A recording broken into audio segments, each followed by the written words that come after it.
As RMC looks at the ruined city, he finally sees that humanity has won. It's just that the 6 demon gods who tried to wipe the world off the map had all fallen. With that, even the last of them, known as the demon god of the Sea of Annihilation, had finally bit the dust. However, most of the planet's surface had already been swallowed by that darn Sea of Demise. Cursing his own bad luck, the kid realizes that humanity is on the brink of total extinction. Even though we won, everyone feels like we lost everything. Not one hero remained alive. The tower holding Earth together had already collapsed, and the wild purple waves kept crashing over everything without stopping. Noticing the filthy water wasn't moving, the blacksmith realized the sea was just throwing a tantrum on its own.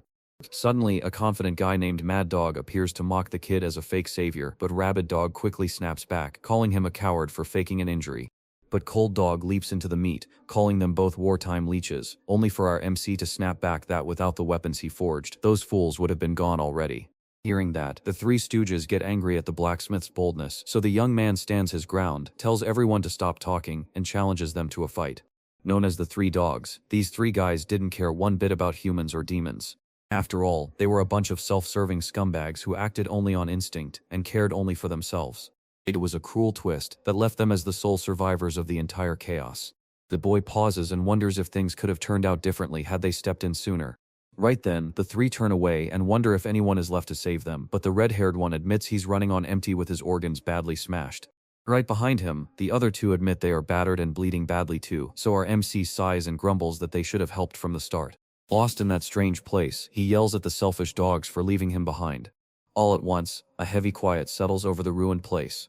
Weak and spent, the boy finally crumbles to the cold floor. Knowing his time had come, he whispered that nothing in his life had ever been easy, not even until the very last moment. With his very last bit of strength, the blacksmith lifts his hammer high. He remembers his workshop days and complains that people never took proper care of the weapons he built. Watching the swords planted in the earth, he says they will mark a grave for all, and then a fierce resolve hardens the boy's bloody face. As the giant waves roar closer, he knows his moment has finally arrived. Then he activates his skill and declares this his final use of power, clenching his fist as blue energy surges through him. Right away, a message pops up saying the bond is taken from him, and a glowing magic stone starts forming in his palm. With the crystal held tight, the blacksmith shows off his special power to make stones that come from the bonds he shares. All he has left is his special class that turns people's potential into war, but when he uses up that power on himself, angry that the ore was dull and colorless, the young man decided to pour all his regrets into it. He didn't hesitate, bringing the hammer down hard with every ounce of anger he had left. He pounded the metal over and over until the thud of his hammer mixed with the terrifying roar of the endless sea of destruction. But that frantic rhythm of hammering was the only thing that could calm the boy's chaotic mind. Immediately after, a towering column of light bursts into the sky, proving that something wild is being made. Our hero glances at the outcome of his latest try and finds nothing but a plain useless dagger. Feeling let down by the terrible outcome, he realizes he might as well let the waves take him. But in a bold act of rebellion, the kid chooses to call it quits on his own terms. Bleeding badly, he finally tips backward into the deep water. With a crazy smile, the blacksmith laughs at himself for hammering until the very last second. He sinks deeper into the cursed water until his body finally gives out. In this strange quiet, he finally realizes that the voice echoing in his head isn't a trick of his mind, but the ocean of death itself. The boy looks back on the past and wishes he had figured things out sooner or convinced those stupid dogs to fight. But then he opened his golden eye, and the truth crashed into him like a giant falling weight. Just as he sees the perfect weapon and gets the return to origin skill, the blue screen shatters in an instant, removing the on-image skill. Suddenly the kid jolts awake in a daze to realize he's still alive while someone shouts his name. Totally confused, he stands before an angry instructor who is screaming about the admission exam.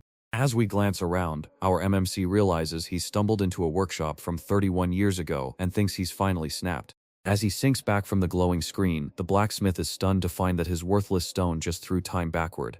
Even as the teacher lectures him and threatens to throw him out, the kid ignores the grumpy old man and clutches his hammer, feeling the heavy truth of the moment. Sitting there, he wonders if his return to the past will be enough to stop the world from ending. The boy shakes off his doubts and grabs this second chance with all he's got, ready to give it everything for his mission. With a confident grin, the young man promises himself that this time no one dies because of him, and his main goal instantly becomes passing that tough academy exam with flying colors. To finish the plan, he's already looking for those 3 lazy dogs right now. With a thunderous crash, the hammer hits the anvil and sends a blinding flash of light through the workshop that leaves everyone gasping. Over on the other side of the room, an old-timer with an eye patch hangs his jaw in shock at the kid's strength. The old man watches with wide eyes, amazed that every single hammer strike hits its mark perfectly. While our blacksmith genius melts metal with perfect skill and leaves the crowd stunned, our hero proves he isn't back just to waste time. And by how sharp the blades look, the assistant wonders how crazy that finish really is, so the guy can't believe it and asks if the boy did it all by himself. A veteran professor, feeling impressed, remarks that they have found an incredible candidate this year. The old-timer slams the hammer down hard, knowing that if the kid hands over the weapon just like that, he'll get through right away. Suddenly a loud crack echoes through the room as metal shards fly everywhere, leaving both of them jaw-dropped. With a chuckle, our MC admits he has a long road ahead and won't accept such a piece of junk. The blacksmith shatters his own forged weapon in front of everyone to make sure a poor-quality sword never gets used. Furious at the boy's boldness, the assistant shouts insults and asks if he thinks forging is a game, while the calm young man stares right back and demands to start over from the beginning. Tired of the noise, the aide tries to chew him out, but our hero cuts the drama short by pointing to the table and ordering him to bring the rest of the materials immediately. The boy sets the rules and asks if there's a problem or if he has to handle everything alone, so terrified by the kid's pressure that the assistant runs off like an idiot to get the wars. The professor watches the scene. He warns that only 40 minutes remain in the exam, but the young man nods without even blinking, showing he knows the time is short. The old-timer can't help but wonder if breaking the sword was really the right call. With his gaze locked on the broken parts scattered on the floor, the blacksmith vows he would never throw away something so worthless. The examiner chuckles at the kid's bravery and tells him to give it his all. Then, eyes burning with determination, the boy immediately starts hatching a new plan. He stands swaying before the furnace, knowing his body is too weak, with no magic left, no strength to spare, and no time to make a perfect blade. With our hero facing a critical situation, he makes the risky move to use an alternative solution. As the boy casually throws stones into the roaring fire, the assistant is left baffled until he panics, realizing the kid is pouring magic into the rocks and screaming that the whole thing is about to blow up. The boy ignores the desperate screams and tells the scary cat to shut up and just watch the show. He thinks it's crazy and a sick joke until the furnace erupts in a burst of colorful fire that lights up the whole room. Knowing he's about to burn, the assistant screams for a fire extinguisher, but the veteran professor cuts the drama short by telling him to stop and focus on the technique. With a hand waved toward the fire, the old man says the flames are under perfect control, and the blacksmith standing before that intense heat begins the dark ritual known as the 5-color flame grinding.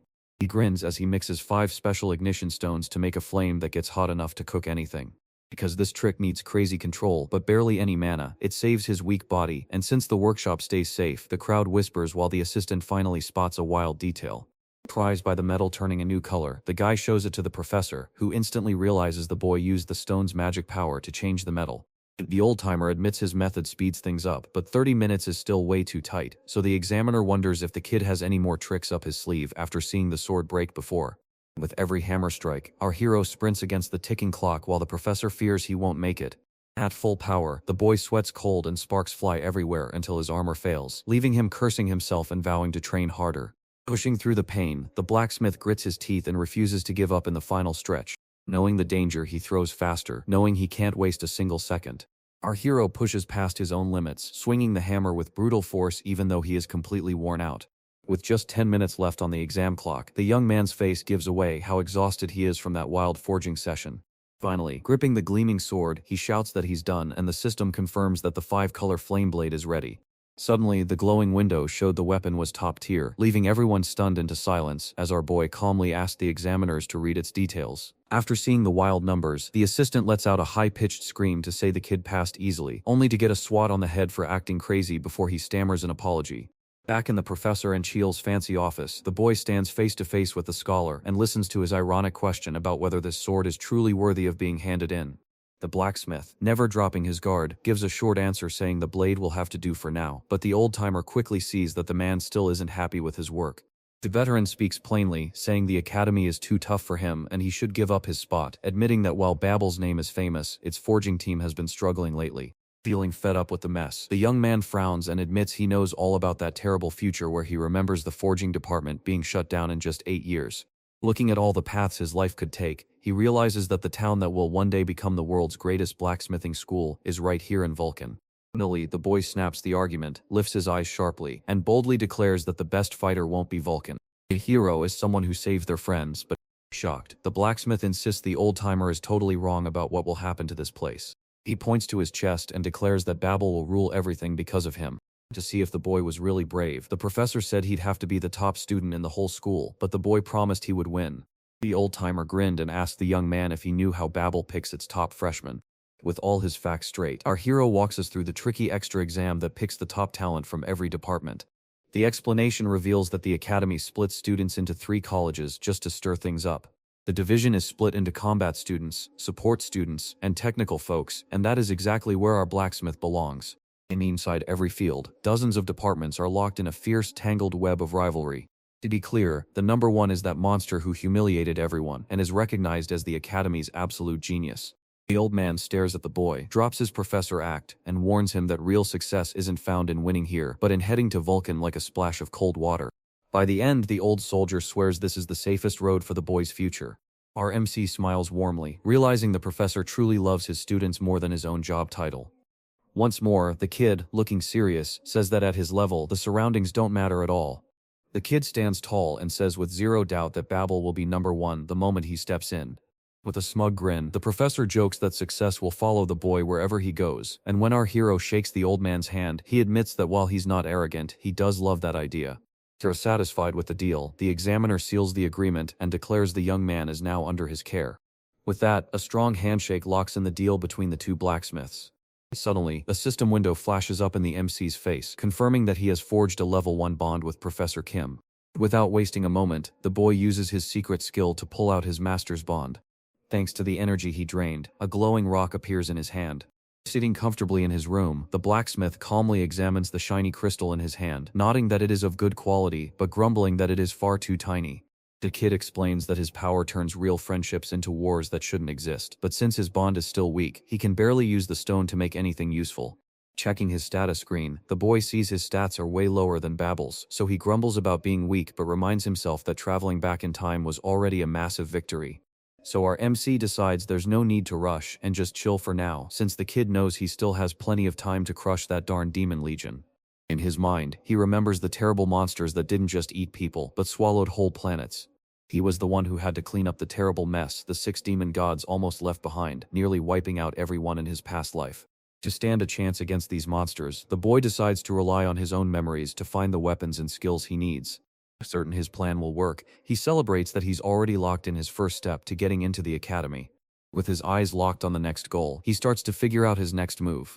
Just as he was lost in thought, a sudden system pop-up startled the blacksmith by showing that his bond had leveled up on its own and unlocked a new recording skill.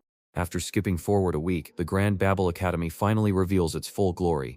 Far from home, our MC scratched his head in confusion, wondering if he'd somehow taken a wrong turn. Without any ceremony, he finally finds the room where they forge things. He peeks through the crack in the door and quietly wishes a good morning to everyone inside. Immediately, he stands face to face with 2 men in suits in a tense room where a blonde man at the table sneers that the candidate is way too relaxed. Frustrated, the man steps forward as Vice Principal Michael Barmouth and scolds the student for keeping everyone waiting, but Professor Kim reminds them that the extra exam still has 10 minutes to start. The blonde man in the suit angrily blames the student's arrogant attitude instead of the time, and our hero instantly realizes that the forging department is deeply disliked by the academy's powerful leaders. As he watches the beef, the blonde student sneers with disgust, letting him see why his master sent him there, and though the preppy kid fakes a happy greeting, the bewildered boy can't help wondering why the room is already packed even though he arrived on time. Then the door swings open once more, and a girl's voice calls out to check if everyone is here. At the corner table, the vice principal joked that he was about to give up on the department head showing up, but our boy was so shocked he recognized the figure instantly and got the biggest scare of his life. The red-haired woman in a suit throws herself into a chair like she owns the place, with absolutely no ceremony. The woman looks Ryu Anha in the eye, offers no excuse for her lateness, and apologizes without a single ounce of regret. Our main character is about to lose it inside, freaking out and wondering why she's even there. He remembered that the redhead used to work at Babel in a different life. But he never guessed that the crazy guy used to be in charge of the whole department. In the future, she became the legendary Whip-On Eater, a hero with the wild power to get stronger by eating swords. And before time twisted back, the two were old friends who sold deadly weapons, and the hero always looked sad, sorry for eating the guns he made. The boy remembers that awful day like a nightmare, with rain pouring down on a ruined world, while the redhead looked completely broken by the storm. Facing the blacksmith's heavy regret and certain doom, our hero blinked rapidly and snapped back to the exam room. Suddenly, Professor Kim shouts, which instantly pulls the boy back from his daydream. The old-timer cuts right to the chase, promising to explain the test rules while demanding everyone pay close attention. He calmly announces that they have exactly 90 minutes to forge a new weapon that matches the sword theme from the last test. The professor holds up a flame to show that only alchemical forging is allowed, while the old man points to the corner where all the materials are waiting. With all the choices right in front of them, the students are free to pick any ore from the baskets, but as the final judges, he warns them that their picks will be graded by head Ryu and the grumpy vice principal. The old-timer shouts one final command, and the showdown is officially on. On the professor's signal, the room suddenly feels hot and tense as the exam that will determine their academy futures begins. With his apron tied, the boy runs through the idea of forging in his head.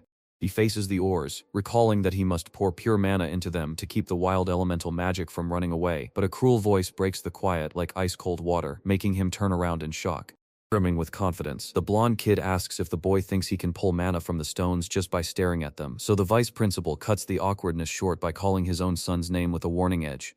The old man, serious and direct, tells the boy to shut up and stop making stupid comments during the test, while Hans gives a fake smile and promises to be careful as our hero finally makes the connection when hearing that last name. The kid is totally floored when he realizes his cocky rival is the examiner's son, and seeing how much they look alike makes the boy laugh because their matching personalities make perfect sense. Feeling like he's won, the rich kid just smiles, thinking he's finally got the upper hand. In Blondie's mind, the contest feels unfair because he's a rich noble up against a nobody with no status. With blue stones in hand, the wealthy kid boasts that his magic power is way too big for someone his age. With the crystal held high, Hans are absolutely sure he has already won this spot, without even breaking a sweat. Across the table, the vice principal sees the expensive water stones and quietly cheers for his son, while Professor Kim warns with a stern look that water-type fighters are too fragile to handle fire and very hard to train. The vice principal scoffs at the old ways, claiming alchemical forging has changed so much that Kim counters by warning them that the time needed depends on the war and dares them to wait 30 minutes to see the result. The proud blonde man in the old car fires back, claiming his hands can build a whole war just as fast. While the professor watches in shock as the young student shapes the stones and finishes their work in just 30 minutes, he admits the boy's skill is already up there with second-year students. Instantly, both him and Kim see the examiner's dirty trick, and though he's furious inside, he knows the vice principal bent the rules by giving his son less time on materials to help him win. Unbothered by the chaos, our hero just stares at the table, picks a few red and white stones for his plan, and leaves the judges scratching their heads. Curious about the boy's strange choices, the bigwigs watch as the vice principal grins slyly, pointing out that the boy's red stones are the exact opposite of Hans's blue ones. Now stunned by the blacksmith's boldness, the guy can't tell if the smith is truly that skilled or just playing hard to get, while the preppy kid has already declared victory, convinced the boy is a total fool. The wealthy boy laughs so hard he can't stop, thinking passing this exam is way easier than grabbing candy from a baby. Suddenly, a blinding flash of light bursts into the room and the blonde's eyes go wide with total confusion. Without hesitation, our hero turns on his secret recording power right then and slaps the firelink iron onto his right arm. In a flash, the boy's fist bursts into a glowing magma glove, and the blacksmith, arm burning bright, readies himself to start this crazy forging. Shocked by the flash, his hands tried to brush it off as a cheap trick, but ignoring the complaints, our hero pushed the fire even harder until a swirling vortex of flames danced in his palm. Surrounded by fire, the boy melts red ores with terrifying ease while the judges in the back stare in shock, with the vice principal calling his brute force magic nothing but foolish madness. The man in the suit gives one last warning, saying that pushing the aura like that will cause him to burst apart. As the chaos swells and the fire spirals out of control, the lights suddenly vanish into total darkness. Suddenly, a blinding burst of energy engulfs the blacksmith as Hans freezes in shock, shielding his eyes and shouting in panic as he wonders where such massive power is coming from. Once the dust clears, a sword sheath made entirely of fire hangs in the air. Immediately after, the system declares the forging done and shows off the new stacked fire sheath that has just been made. From the judge's chair, the red-haired weapon eater leaps up in shock, while the vice principal stammers in disbelief that the boy really did stabilize the ores. Looking at the system screen, Han freezes in shock, stammering as he wonders how anyone could finish crafting a sheath that holds, boosts fire mana, and unleashes wildfire skills so fast. Dubious to believe it, the rich kid insists the explosive mana should have gone off in his rival's hands, but staring at his own half-finished spell, the preppy kid begins to doubt everything he's learned. In panic, the vice principal yells to halt the test and claims the blacksmith is cheating. With his mind gone, the overly protective father lets out a scary electric glow and stands tall to scare the boy. Our MC watches the pathetic tantrum with cold indifference, mutters something confused, and then the scene shifts to the afternoon in the forging courtyard where the mood is completely broken. Back to that day's talk, our MC listens to the vice principal's speech, which sounds totally The man rolled his eyes and muttered that the boy would have been top of the class if not for that big problem. Big Shot puts on a sad face, complaining that taking big steps feels like a shame. He tries to make his unfair win look okay by blaming the boy for causing the trouble, while the kid rubs his tight fist and frowns at losing without even getting a real chance to fight. Confident in his quiet plan, the vice principal pretends to worry about the students by suggesting they cancel the test and pick a new day. Frustrated by the whole game, Professor Kim refuses to throw away the test, insisting the disaster was Hansa's fault and they must deal with the mess he made. The suited man leaps at the veteran to silence him, shouting that Kim cares more about winning than the student's safety. Without hesitation, the vice principal starts sharing his own wild guesses about why the boy's performance was so strange. Bravely, he claims the world record for resonance is 5 minutes and says no freshman could ever top it. Bigwig shouts and points, wondering if the kid is some kind of monster for pulling off instant power with pure mana. Frustrated by the silly questioning, our blacksmith finally decides to spill the beans and explain how alchemical forging works right then and there. He shows a sword floating in the air and says his old move doesn't kill the ore, but brings its spirit back to life. The boy points with pride that true alchemy isn't magic, but finding life inside the stone by following its deepest roots. As his speech comes to a close, the MC admits that's exactly what he did and warns that the world of forging will soon reach that same conclusion. The kid flatly refuses to explain himself to the old man who keeps shouting, so the vice principal hits back by claiming the young man is cheating behind everyone's back. The man accused the nobody with no powerful family of having to steal that rare weapon. Tired of the loser talk, the blacksmith closes his eyes and demands to know who this trash is, while a woman's voice from the raid head cuts through the silence, echoing from above the counter. The department head gave the crazy theory the green light, admitting the boy's speed was too wild to be true. In a chance, the vice principal jumps in and calls for the candidate to be disqualified for cheating. Everyone is shocked as the redhead leaps off the counter, clutching the kid's brand new sheath while wearing a creepy grin. The boy feels confused by the woman and watches as she gets closer, keeping her eyes fixed on the weapon. Suddenly, the psycho forgets all her seriousness, starts drooling, and begs for just one little bite of the sword. So shocked by the cringy moment, the two old men stood frozen, clueless about what to do next. By the time it was over, the whole thing had become a total embarrassment, and the judge had lost all respect. After everything got so messy, the story suddenly shifts to the city as the late afternoon sun begins to set.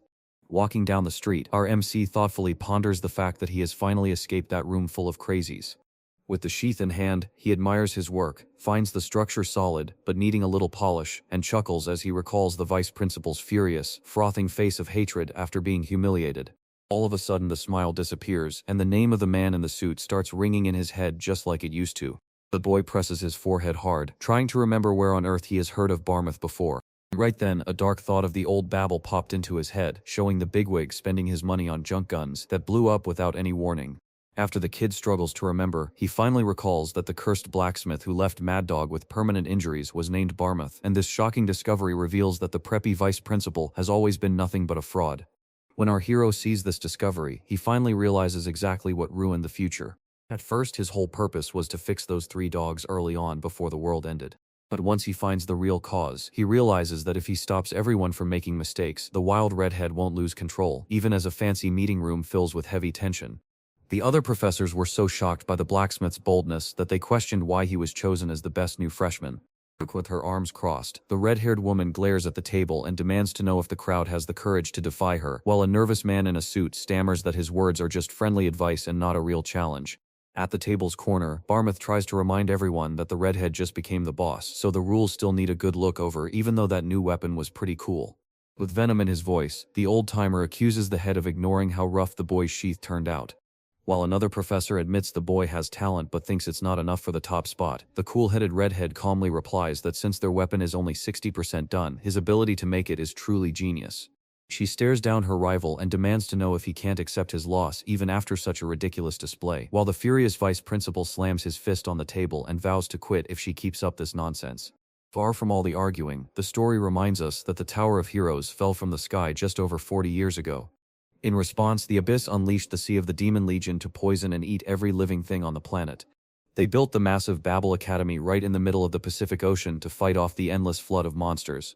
With the imposing Emperor Ludwig Schubert leading the charge, he tells the new students that they will become legends inside those walls, and with the crowd cheering, he sends the next generation of heroes forward to find glory.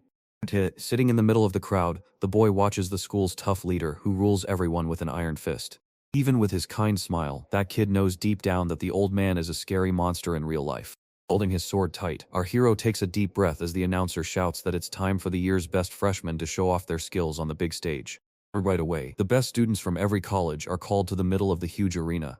With a confident smirk, the blacksmith admits to himself that in his past life, he was always curious about why those fancy kids acted so superior. Taking the first step, our MC gets excited to see the show catch fire and size up the competition, and from his prime seat, the young man finally understands the reason for all that stuck, while Up Elite's pride swells as they see the huge scale of the event. Holding the microphone, the announcer excites the crowd at the stands and shows everyone which fighter will go first. Deep in the sandy arena, a gleaming golem Model 9 stands ready like a deadly monster, and our boy quickly realizes this robot is built for close-up fighting. Brimming with energy, the announcer shouts for the combat college's top fighter to begin the horror show, and with a grim smile, the blonde kid named Jake Myers steps into the ring, radiating terrifying confidence. He stands face to face with the metal giant, making the whole arena go dead silent and tense, while our MC recalls this weird-haired stranger from a sword clan, who used to settle every fight with his bare fists. And with his fists tight, the blonde fighter says dryly that the fun is finally starting. As the announcer shouts with excitement, an invisible gong rings out and the brutal beating begins. Before anyone could blink, the freshman sprinted forward, tearing up the ground and flying straight at the automaton. Before you can blink, he unleashes a dizzying series of kicks into the air that shake the armored machine from head to toe. With a wild grin, the fighter tells the robot that the hard hitting is now all up to him. The blonde punches without any time to react, sending such a crushing force that the golem's high-tech armor crumples like cheap aluminum foil. Perplexed, the blacksmith watches the scene in shock, remembering how this rare talent died young in his past life as a mediocre hero. The robot is utterly destroyed and flies away, showing that the kid's raw power is so strange it stands out even among the giants of Babel. A cold sweat drenched his face as he couldn't believe that a monster like this was somehow stuck at a garbage rank in the future.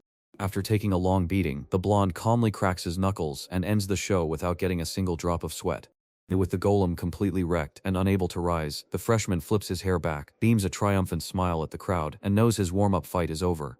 Stunned by the sheer brutality, the announcer stammers in disbelief before finally finding his voice to yell that Jake just wiped out a C-rank target in a single blink. Inside the giant stands, the crowd goes wild, cheering loudly and shouting the name of the fighting prodigy. Quick thinking, the boy realizes the blonde kid is squeezing the next candidate too hard, so the announcer cuts through the noise and calls on the top student from the support college to take the stage. When he recognized her name, our MC sneered with a mocking smile, knowing that feeling any pressure was the very last thing that gloomy girl would ever experience. Because of what happened before, he knows for sure that Erika Anu is the head of the Japanese family among the 3 major support clans. But her story took a dark turn as evil energy twisted her heart and her own family hunted her down until the very end. Knowing she's destined for garbage, the blacksmith turns away from the black-haired girl, but she suddenly stares right at him, leaving the kid totally confused.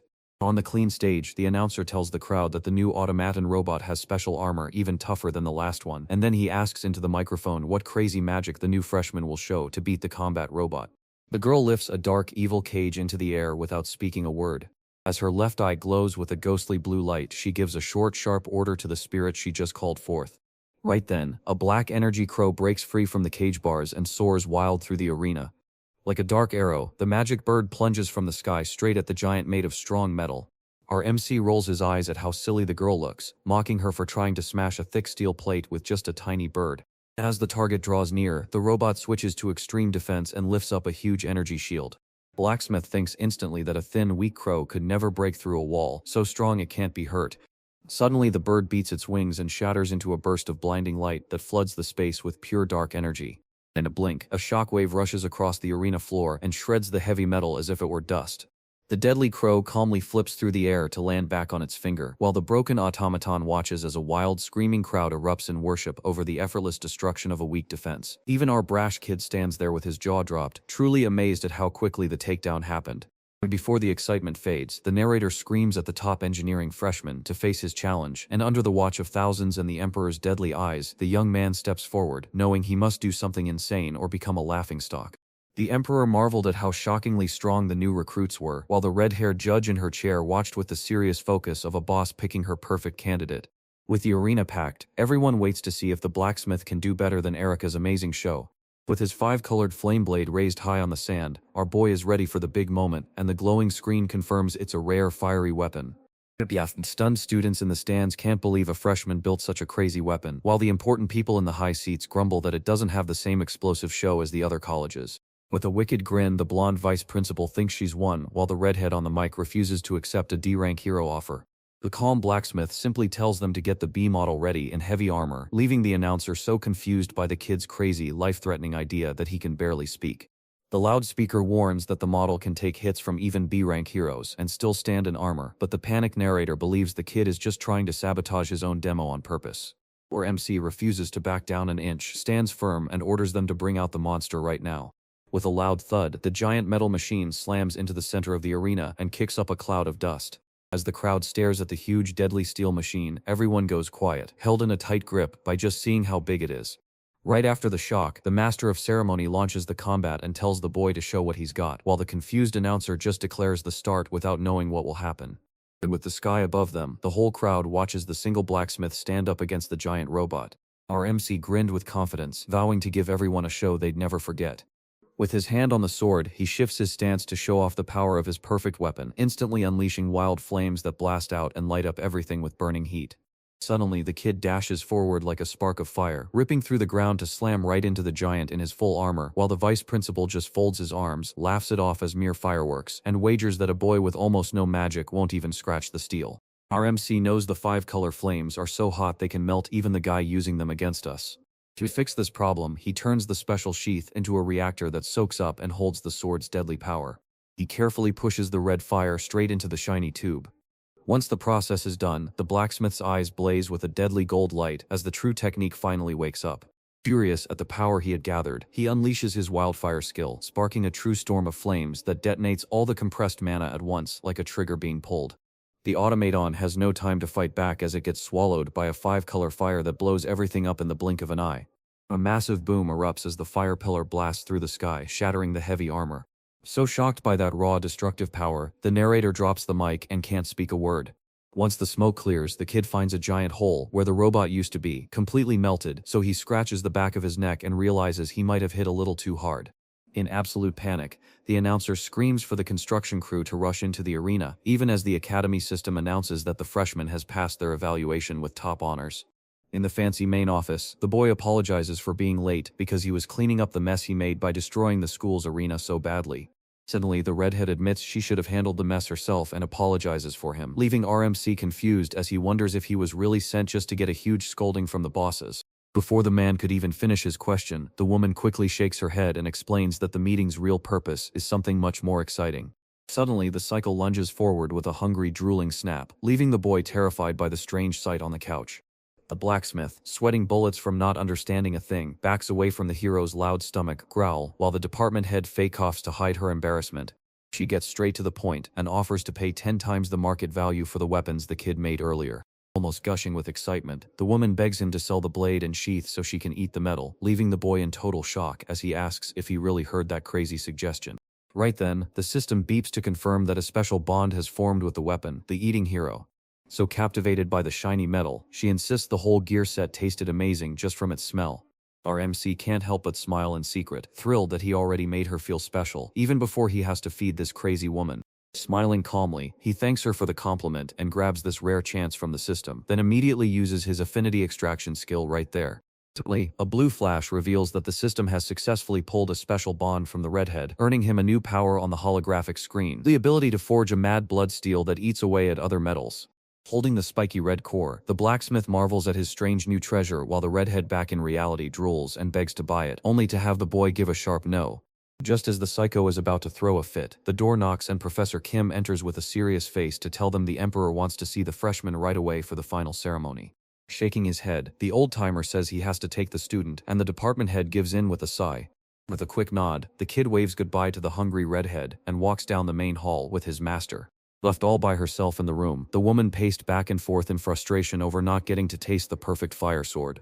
Far away, the story moves to the massive armored heart of Babel Academy, where a boy and a professor stride in tense quiet through fancy halls toward a huge goal. Kim warns him in a serious voice that since the big boss casually ignored the destroyed arena earlier, they must show respect, and standing before the giant door, he adds that the person inside is far too powerful to mess with. Our MC gives a calm smile and reassures the professor, letting him know exactly who he's about to talk to. When the heavy doors swing wide, the Emperor's booming voice fills the hall to call the blacksmith by his name. Sitting on his high throne, Ludwig stares at the boy with eyes that seem to see every secret sin of his soul, and in that look, the boy is reminded of the past life where this great hero died trying to stop powerful demon gods. The young man bows his head in awe, admitting this powerful aura belongs to a true master, while the old emperor calmly chuckles and says the weapons shown off were strangely fascinating. The leader raved about the young man's raw gift, praised how perfect the move was, and said he can't wait to watch where the young man's journey takes him. Taking a deep breath, our hero gets ready to face the deadly challenge that is about to begin in this lion's den. Without hesitation, the emperor orders the academy to give the boy 2 special prizes for his amazing talent. The master speaks softly and tells the kid to just say what he needs without any nonsense. Our MC didn't hesitate to ask for rewards that would make his magic stronger and help him remember things he'd lost. Wondered by the strange request, the leader lifts his right hand, sending a holy glow across the hall. Suddenly, a gleaming golden shield bursts from the shadows, slicing through the air with a metallic clang, leaving the blacksmith staring at his screen where 2 absurd choices appear: heavy black ink or dream ivory. Unsatisfied with his find, he grins ear to ear, admitting that while the rare black ink is special, the elusive dream ivory is nearly impossible to get, but luckily, he's already got a plan.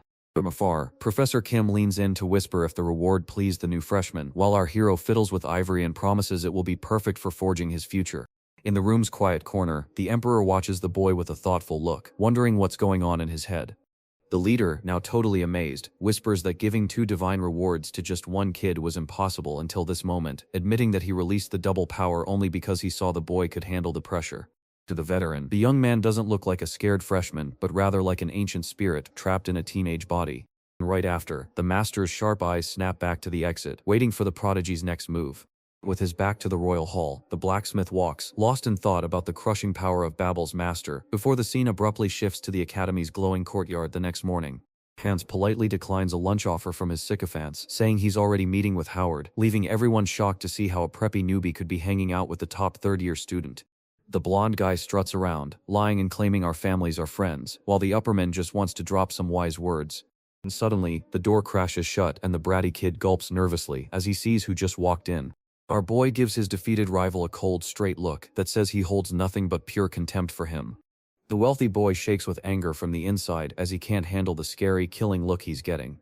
As the blacksmith strides right past the group, he lets out a silent scoff, knowing Hans has finally gotten it. He's just trash. Deep down, the blonde tightens his fist, angry at being humiliated by a nobody with no family, but Professor Kim cuts the tension and orders everyone to sit down. And behind the podium, the old-timer nods that every student is here for their very first lesson, and then, speaking in a deep voice, the master warns that their freshman speeches won't be cheap or ordinary. Deep before the class, he drops a crate filled with a special ore known as projection alloy. The veteran quickly warns that the stone reacts violently to your mana, causing forms to materialize out of thin air. The professor proves his legendary status by injecting a drop of mana that erupts into a massive magic spear, smashing through the floor and cracking the ceiling, leaving our hero in stunned awe as he realizes why this old master is ranked among the world's top 100 artisans. But the blacksmith knows this amazing power isn't really part of Kim, it comes from the special metal itself, and just as the master warns, the ore shows the secrets of the person who uses it to make one-of-a-kind weapons. Because of this weird sensitivity, the material is a disaster for making normal weapons with regular designs. The old-timer calls these spontaneous creations avatars of the soul, and as a final test, the professor asks each student to make their own avatar to hang in the main building for a whole week. The nervous freshman pours all his energy into shaping a $1 million ore, sweating bullets as he tries to master this impossible task. Tired of the fake acts in the class, the boy realizes no one there has real talent to impress, and finally, the master at the back calls his name to end the round. Now holding the ore, the blacksmith pours his own fire into it and shouts that he has no reason to hide his strength. In that exact moment, scarlet fire pours out of the stone in a wild, out-of-control swirling blast. Feeling like he wants to scare everyone, the boy decides that if he's going to win, he'd better go all out and crush his rivals. Suddenly, a huge wave of energy explodes into the room, shaking the academy's roof with a massive impact. Away from the noisy forging room, students from the main building have gathered in a rush to check out the new Avatar exhibition. In the middle of the hall, the crowd spots the new blacksmith's huge sword and instantly agrees that the kid is a total powerhouse. The older students stared in shock and admitted that a brand new student had strength they couldn't believe. The plaque explains how 19 neighboring projections were sucked into the boy's vortex while he forged, but an envious student tries to downplay it by claiming the boy just stole everyone's ores to make a big weapon. And suddenly, freshman Erica steps in to stop the bull and says the truth is different. Beside her, the battle expert Jake Myers nods in agreement with the girl, his eyes shut tight. Even with all 20 alloys combined, the two Academy monsters couldn't stop the blacksmith's full power. Suddenly the story flashes back to our hero, who is smashing that glowing steel with wild, furious anger. With eyes wide open, the boy hammers down with sharp blows, sending sparks flying everywhere. And stunned by the boy's impossible precision, Professor Kim did the math and realized the kid had hit the metal with zero margin for error, not even a tenth of a second. The master is so stunned he tells the class to skip the student's turn, declaring there is nothing left to teach such a monster. When the old teacher finally calls the class to a close and the students breathe a huge sigh of relief, our blacksmith stays locked in his work, unmoved by the noise around him. So focused was the young man on his wild hammering that he didn't even hear the bell ringing. Feeling the burn in his arms, the boy finally lets go of the hammer and studies the pile of broken swords on the table. Suddenly, a mysterious assistant with glowing eyes steps out of the shadows to ask if the boy will break everything again, causing the startled blacksmith to jump and try to act friendly while hiding his fear. The aide says they must hand at least one piece to the sales team, so he tells the freshman to stop breaking them, leaving our confused hero wondering how students even afford their own budgets. With his subject silenced, the assistant sneers, asking if the boy's trouble is that he lacks a body or enough mana. The kid gives an ironic grin and admits that his weak body is currently the only thing holding back his skills. Panting heavily, the young man falls onto the table and admits he can't handle the burning heat of melting the stone, so the cold-hearted monitor suggests he might need some outside help to keep forging. Curious, the blacksmith realizes that adding magic to his body will make him grow much stronger faster than just lifting heavy things. Chuckling at his own mistake, he finally gets it. He'd never thought of this simple trick in his past life because he had forgotten how to use those helpful boosts.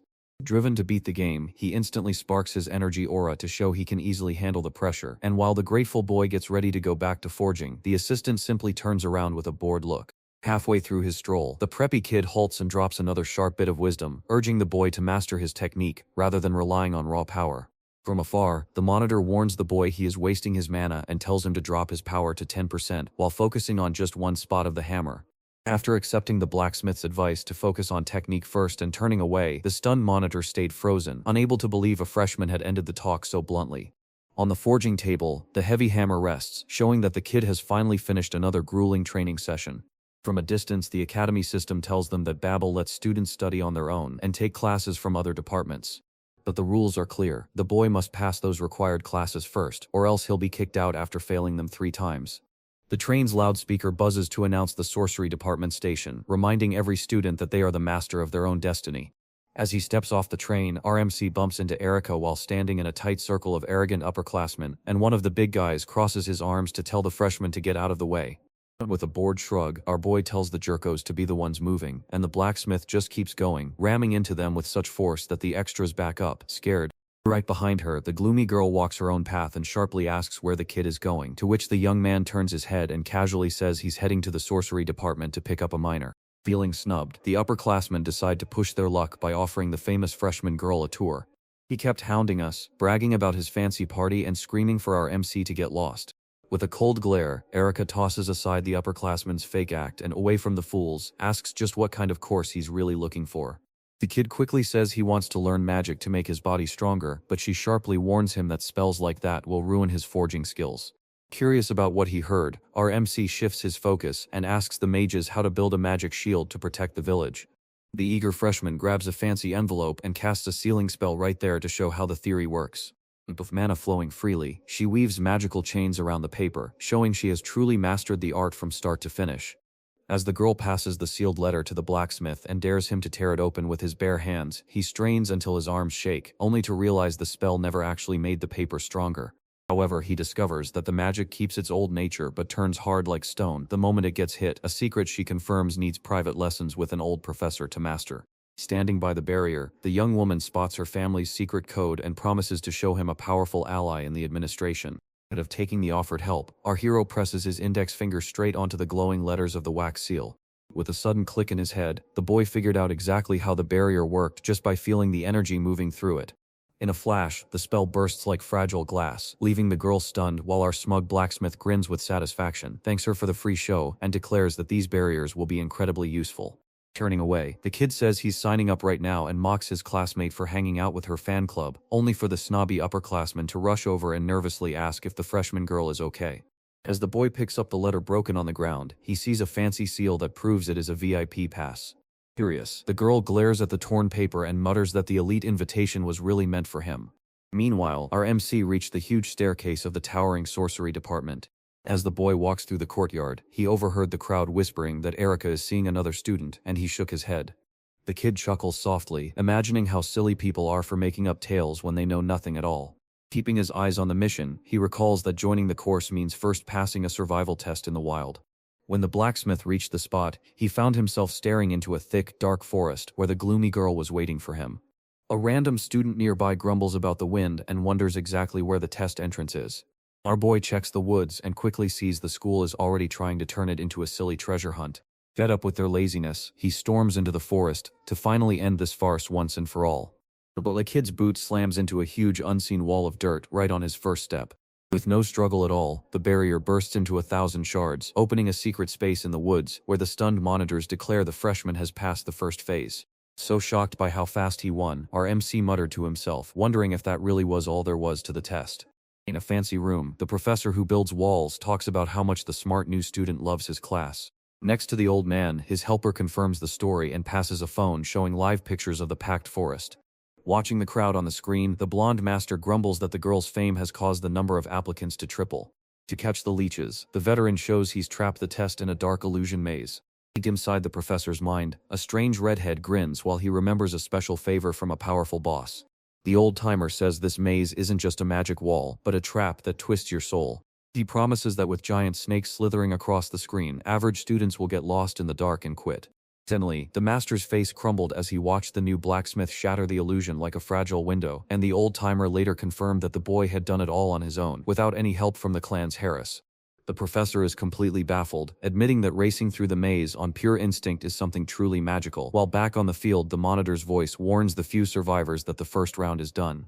A red-haired upperclassman, buzzing with energy and wearing a scary grin, steps forward to claim he will be the first in the next round. Behind the scenes, the background actors quietly whisper that this is the perfect chance to wow the moody girl and win her heart. But the monitor ignores the egos and points to a giant magic web, challenging you to shut down the barrier without stopping its flow. The evaluator lays down the rules quickly and tells the redhead to start, warning that only raw speed wins, while the upperman watches the energy spider at the center rebuild its threads endlessly unless they are stopped. Desperate to find the magic's heart by following the book, the guy quickly finds his own energy running out. With no other choice, the guy shifts his plan and starts smashing everything in a blur of speed before his energy fades. Using only raw strength, the redhead shatters the spell, falls to the ground breathing hard, and the judge calls his time 2 minutes and 23 seconds. Even after being yelled at for his bad moves, the upperclassman stands up with a smirk, convinced his time is amazing. Immediately after, a bunch of useless students try the same test and fail badly, unable to even trigger the trap. The monitor has no patience for mistakes, so he points them out and sends everyone straight back to beginner class. With the list almost gone, it is finally Uraka Inu's turn, and her powerful presence silences the whole forest as the calm evaluator gives the go-ahead for the Japanese clan's daughter to live up to her legendary reputation. In just a heartbeat, the girl blasts a fierce beam of light that shatters the whole web into dust right at her feet. Confused by the craziness, the freshman shouted, wondering how she turned off the whole formula without even blinking. With a confident flick of her hair, the school's greatest supporter gives a daring glance that proves she is a true legend. Glancing at the stopwatch, the monitor shouts out an amazing 22 seconds, but laments that the usual way would have been a bit quicker. As the event wraps up, the evaluator calls out to our monster blacksmith from the testing arena, but our hero is so focused on the magic web that he misses the trap right in front of him. Up close, he mutters confusedly as he studies the structure, only to be mocked by impatient students who sneer at his slowness and remind him the test has already begun. So lost in the work, the blacksmith discovers that this wall is made of a magic metal just as hard as the heaviest ore. Forging theory says you need every force to hit perfectly at once, and from afar the judge scratches his head wondering what that rookie is up to, just standing there. Erica silences the chatter so the boy can work without interruption. Captivated by the scene, the monitor watches silently. With a crazy idea buzzing in his head, the kid reaches out and pours his fire magic straight into the spell. The moment the barrier's central spider is engulfed by a sudden, wicked red blaze, the illusion breaks apart and the extras step back in horror. The boy smacks the ground and shouts that the job is finished. He grins in triumph, celebrating the discovery of a speedy new way to refine heavy stone. Stunned by the time, the assistant professor slams the stopwatch, while the old-timer, shaking and unable to believe it, whispers that the run took 7 minutes and 45 seconds. The evaluator puts the slow speed aside, knowing the boy will tear down the barrier in seconds next time, proving that the genius didn't just break the web but crafted a perfect spell to undo the original one. With trembling legs, the old-timer wonders what kind of crazy magic the blacksmith will make if he mixes real spells with heavy metal powers. Then the story jumps to the next day when the kid asks to use the middle furnace with top-tier hero materials. In the teacher's lounge, an assistant studies the panel and wonders how many masters will fight to lead this forging this time. Before anyone could react, the guy's phone froze under the weight of messages from the upperclassmen scrambling for the top spot. Yet the assistant saw that none of the vice principals were terrible. A strange mix since Up's request showed how bad everyone felt after Hans lost. Just as the group was picking a supervisor, the Supreme Command cut in to say that the department head would personally handle the freshmen's training. Back in the workshop, our MC is startled by a familiar voice at the door, and though the boy tries to brush her off, the redhead insists she just needs to see his skills with her own eyes. Staring at the hungry head, the kid promises to do his best and starts working at his bench, lifting the heavy black stone to begin the smelting process. Metallurgical theory says that the black vein method is the toughest and most wild way to handle this strange material. In reality, you have to trap the stone in a dark box so deep it feels like there isn't even a single ray of light touching it. In this trick, the stone melts away like water and the blacksmith must use pure mana to blast out the dirt and make the center perfect, which sounds simple enough but is actually like rebuilding matter atom by atom. He carefully chips the stone down to a quarter of its size so the blade won't lose its deadly edge. Next, the kid calls forth a blazing red fire that fills the whole workshop with scorching heat. Our hero, soaking wet from sweat, pours his own life force into the fire to stop it from getting out of control. He guides the magic through the fire, carefully pulling out only the purest sparks from its glowing heart. Soon the energy settles into a wild frozen fire that locks the magic in place at its exact heat. Without breaking his rhythm, he strikes the black stone with a green fire-coated hammer, while a redhead watching from her high seat can't help but stare in shock at the terrible pain the boy must be feeling just to keep that fire burning. Though his body is tired, the monster keeps smashing the ore with endless anger under the green light, while the sky turns colors in the distance, signaling the night's arrival.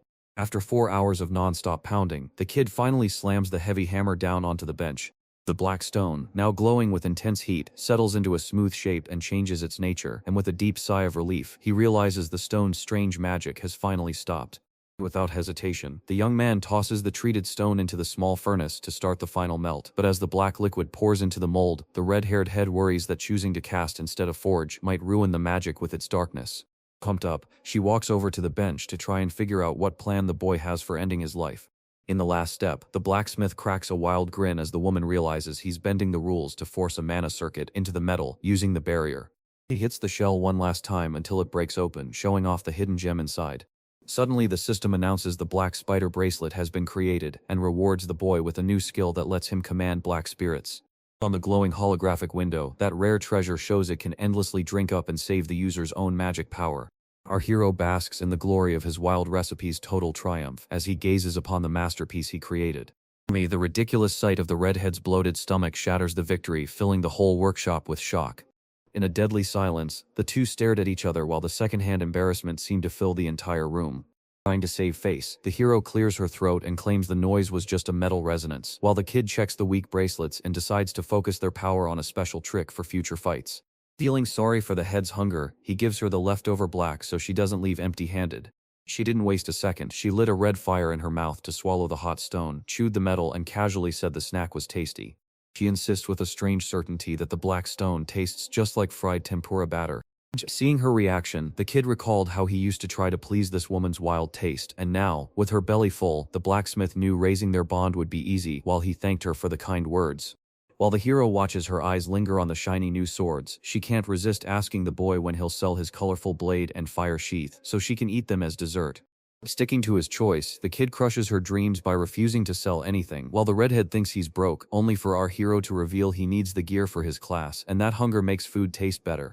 He promises to make her life easier by creating something useless for himself, which makes the head leader beam with victory, while the hero asks if the day is done and gets an exhausted answer from the new recruit. She calls it quits and lets the cleaning crew take over, saving the boy's last bit of energy, but as he steps forward, the blacksmith's legs give out and he crashes to the floor. But the redhead reacts on instinct, sliding over fast to catch the kid just before his face hits the hard ground. Worried, she rushes to check if the young man is still alive as he shamefully admits he's run out of all his strength from the forging. She claims she's forcing the boy to walk to his dorm and then suddenly asks if he is scared of heights. Before he can even speak, the hero scoops the child up into her arms like a princess, leaving the poor guy totally confused by what just happened. With a crazy jump, the woman blasts through the window and shoots across the academy's sky, pushed forward by bright red fire. The wild redhead was stunned to find the stone she swallowed held way too much power. Our MC smirks, realizing just how different the world has become since he traveled back in time. Soaring just above the academy's skis, the hero effortlessly flies the kid right to his dorm. Meanwhile, Erica, a gloomy girl, stands frozen in front of the building, clutching a torn invitation she must deliver. Online, students are already sharing rumors and pictures of the new girl waiting at the door for the blacksmith for over 3 hours.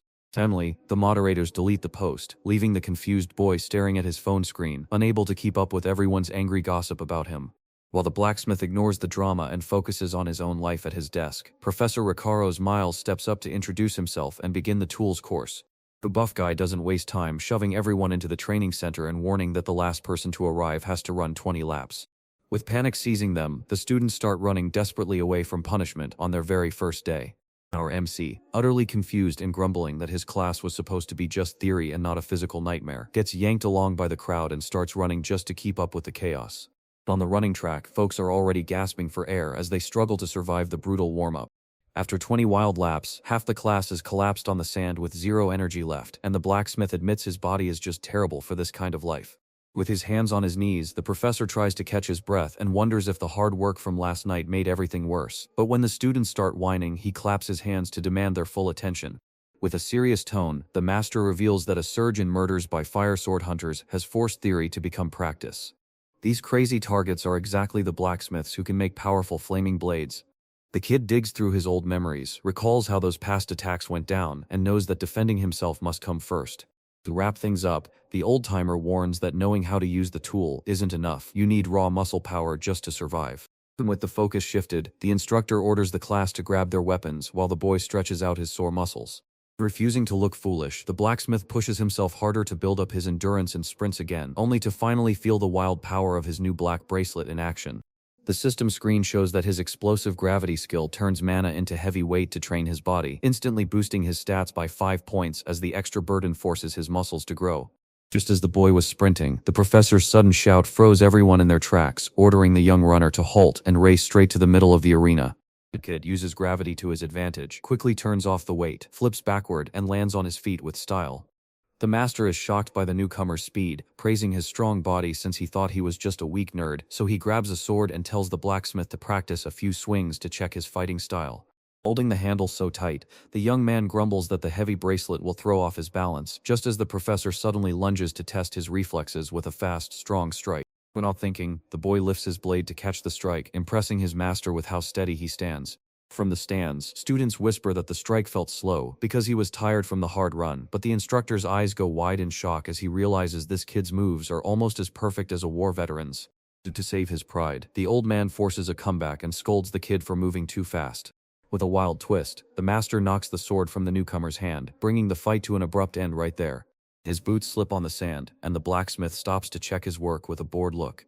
And, on the other side, the buff old-timer lowers his training weapon and gazes at the student with a spark of admiration in his eyes. So confused, our MC finally realizes the instructor was truly terrified by the technical student's amazing skill and can't hold back his curiosity, so the master bluntly asks who taught the boy to fight like that. To hide his past, the kid comes up with a silly story about learning from online hero videos, but deep down the blacksmith remembers the old beggar swordmaster who taught him everything for a few drinks. Back then, the boy paid for his lessons by promising to forge weapons for free for the old gambling addict. Back in the present, the professor stares in disbelief at the online story while rushing to finish polishing the diamond, and an old man hands him a letter to get into an advanced class. Holding the paper, the boy thanks him and immediately dives into his new task to finally fix his weakness. Deep inside the martial arts hall, a robed old man ruthlessly beats up a grumpy student who won't stop bothering him. As he spots the old man's angry face, our hero instantly knows this is the legendary swordbreaker, Wang Su. The kid realizes his past deadbeat ex-client is now a no-nonsense professor at Babel, and with clean hands, the bearded man sharply asks who the intruder is as the blacksmith steps forward with a piece of paper in hand. Just then, a blonde student leans over and whispers to the master that the boy is the top genius in the technical department, but the old man ignores all that fame, scans the kid from head to toe, and declares him weak. The old man flashes a sarcastic smile and asks if the blacksmith really wants to become his disciple so badly. The professor points to the floor and challenges the blondie to a deadly duel, saying he'll take the freshman's place if the blondie wins. The rules say one clean hit is all it takes, so the blonde gets into a confident fighting stance. When the master roared loudly, the fight began and our hero casually dropped his guard without a care. As the fight goes on, the old man sees that the boy is using a fancy trick to relax his muscles. Thinking the new kid has left a gap, the blonde girl lunges forward to grab him right by the chest. With a face full of disgust, the professor mutters to himself that he despises arrogant fighters who try to win by playing mind games. With a move as smooth as water, the blacksmith slides under his opponent's arm, leaving the other guy reaching for nothing but empty air. The kid uses the enemy's forward rush to spin around instantly and land right behind the blonde. With a sharp shove, the boy knocks the upperman off balance, and his eyes go wide with shock at the sudden force of the hit. With no hope of winning, the blonde girl faceplants onto the wooden floor, bringing the fight to a sudden end in just 1 second. By the light on his wrist, it becomes clear that the boy used the black bracelet at the very last moment to make the fall spin out of control. Like a heavy sack of potatoes, the upperclassman slid all the way until he crashed into the wall, leaving him completely defeated and humiliated. With a cynical grin, our MC asks the professor with biting irony if he was moving too fast for his liking, and with his eyes locked on the man, the boy calls upon his promise to claim his spot in the martial arts class. Without patience for the crowd, the old man kicks everyone out of the dojo and tells them to leave immediately, while the blacksmith, full of himself, rubs it in to suggest he should be the one teaching the master's failed student instead. Feeling humiliated, the old man admits that a fresh-faced student beating his fighter will cause a huge scandal at the academy, so the boy agrees and insists the blonde must train much harder to avoid looking foolish again. Suddenly, the defeated student jumps up with bright eyes and thanks him for the beating, thinking it was a valuable lesson, while the professor, humiliated by his student's foolishness, rubs his forehead and kicks the blacksmith out to guarantee a spot. Without wasting a moment, the main character pulls the older man aside for a quick private talk, and then, on the training court, the master demands that the boy reveal this mysterious technique right away. Before anyone can blink, the blacksmith dives forward and smashes the floor with a speed that's almost too fast to believe. Caught off guard, the professor just raises his bare hand to block the heavy hit, doing it purely on instinct to stay alive. With the blade frozen in midair, the kid admits the attack only works if you catch them off guard, so the grizzled veteran praises the idea but warns that the way it's done is way too sloppy. The master, brimming with pride, boasts that if anyone had taught him this junk, he would have snapped their arms, while the young man calmly promises he will one day build a body strong enough to handle such a powerful move. After the boy calls his name, the tired veteran sighs in defeat, and the satisfied blacksmith gives a quick bow before leaving the gym without looking back. Staring alone on the court, the old man grins at the cheeky kid's boldness and skill. Outside, the boy strolls peacefully until a shocking cry snaps his focus. To no one's surprise, the defeated blonde guy from earlier shows up in the hallway to ask if he's already on his way, so the upperman extends his arm and hands our hero a fancy envelope sealed with red wax. The blacksmith's eyes fall on the paper, and he instantly knows it's the VIP invitation the noble lady had wanted to hand over earlier. Right after, the blonde girl warns that the group is full of arrogant jerks but admits it's a golden opportunity for the freshman, and with a sincere smile, the rival thanks him for the earlier beatdown, saying the invitation is just a gift for the lesson he taught her. The kid, feeling a bit awkward, takes the gift and thanks the guy he just beat up for the surprise. As the young man walks back, he mentally counts up all the extra lessons he's taken to get stronger in fighting and moving his body. While he was busy finishing up his schedule and daydreaming about magic, he ran straight into a girl wearing glasses in the hallway. Just as the girl is about to hit the stone floor, the boy's quick reflexes let him catch her arms, while the nerd stares in amazement at his gear and wonders if he really built it himself. Confused by the huge reaction, the kid asks back what would happen if he was the one who made that weapon. Driven by her love for magic, the girl begs to enchant the weapon, and the system beeps, confirming her bond with Lee Clued. And looking back on old times, the blacksmith sees the living legend who can make any weapon stronger with her wild magic. Confused by his incredible luck, the main character realizes he just met the department's top genius, a nerdy girl who mutters magic spells while he calmly eats his sandwich. Suddenly the girl panics and pulls at her hair while the startled blacksmith wonders if the weapon failed, only for the mad enchanter to claim the opposite is true. The ore's perfect fit is almost too good. Overwhelmed by the endless magical choices, she bursts into tears of indecision, while the boy just grins and tells her to take her time, eventually opening his bag to reveal he has a whole stock of that rare material, leaving the genius nerd looking like she's about to explode with sheer joy. Just then, the mood shifts as a grumpy-looking guy interrupts to ask who our hero is, so Lee jumps in excitedly to say she's a third-year upperman and praises the freshman's amazing talent with the forge. Curt and rude, the extra tells the blacksmith to shut up and demands he follow him for a private chat, but the unimpressed boy stays seated and bluntly asks if the man is just a kid. The boss man smashes the table in rage, ordering the kid to stand up or face humiliation and a beating, then demands a formal apology for ruining Lady Aura Inu's special invite. With a look of ridiculous boredom, our hero retorts that the clan's Harris himself tore up that terrible piece of paper, and then the blacksmith drives the final nail in the coffin by pointing out that this idiot never got invited and is just taking out his anger. With a long sigh, the kid asks if Erica sent him there or if the lackey is just acting like a needy little puppy on his own, but startled by the verbal beatdown, Lee jumps back as he feels the murderous aura leaking from the irritated upperclassman. Realizing how immature the guy is, the nerd calmly adjusts her glasses and stops being afraid of the silly situation. As the whole school watches in shock, the bully screams at the top of his lungs, calling the blacksmith decadent trash. With no control over his feelings, the guy unleashes dark magic that conjures dozens of deadly daggers floating in the air, all aimed at the rookie. Unmoved, our boy just sighs at the arrogant, weak rich kids and babble before staring stone cold as a magic attack rushes toward him without flinching. Out of nowhere, a scary dark shape burst from the ground, casting a macabre aura over the busy campus street. With a scream that shakes the air, the shadow creature lunges forward, ripping through the magic daggers like they're made of soft wax paper. Bathed in shadows, the arrogant upperman gets sent flying by the dark girl's huge black bird. From far away, the blacksmith realizes the spell wasn't just magic, but a deadly trick that left the bully lying in the dirt, choking and clueless about how he was so easily crushed. RMC rests his chin in his hand, shrugs his shoulders, and acts like he has no idea what just happened. A blood-red iron affinity seal clings to the boy's back, greedily draining power from the fallen weapons. With a wicked grin, the kid basks in the power dissolving the enemy's daggers, proving that the taste of metal is worth every penny. Right away, a blue screen flashes up, showing that his iron shielding power just made his explosive ring much tougher. To make the shame even worse, he used the artifact's power to kick the last useless dagger straight into the head of the already unconscious upperman. With a sickening thud, the weapon strikes the fool right between the eyes, knocking him out cold, so the boy shrugs at the mess on the ground, turns away, and calls out to Lee to keep their nerdy chat somewhere cleaner.